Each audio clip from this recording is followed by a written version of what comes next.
मानलं तर खूप आहे, नाही म्हणलं तर काहीच नाही, बरोबर ना.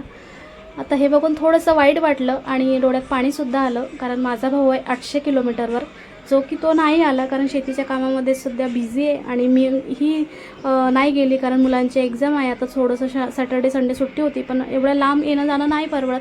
मी असंही भाऊबीज टू भाऊबीजच जाते, वर्षातून एकदाच जाते.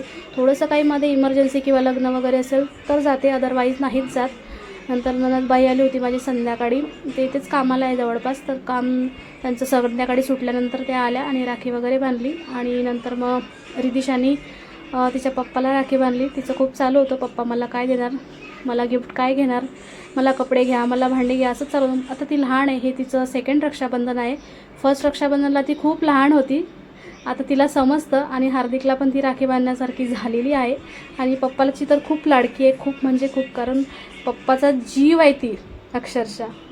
नंतर काय पप्पाने तिला पैसे वगैरे दिले आणि लगेच ती दुकानामध्ये गेली आणि पप्पाला नमस्कार केला. जसं आपण सांगितलं ना तसंच करते. खूप गोड आहे माझी मुलगी, 10 वर्षानंतर माझ्या ती आयुष्यामध्ये आलेली आहे, त्याच्यामुळे मी खूप आनंदी आहे. आणि नंतर तिने तिच्या भावाला राखी बांधली. या दोघांमध्ये 10 वर्षाचा डिफरन्स आहे, कारण मुलगा मला 2013मध्ये झाला आणि मुलगी 2023मध्ये झाली. नंतर ही माझी मैत्रीण ही राखी बांधायला आली होती यांना. ही मला मैत्रीण कमी आणि आज मला दुश्मनी जास्त निभवत होती ती, कारण तिला फोटो मला असे काढ, फोटो माझी तशी काढ, व्हिडिओ असा घे तसा घे, अशी सारखी मला ओरडत होती. असो, हिला उद्या बरोबर बघेन. So thank you for watching, bye.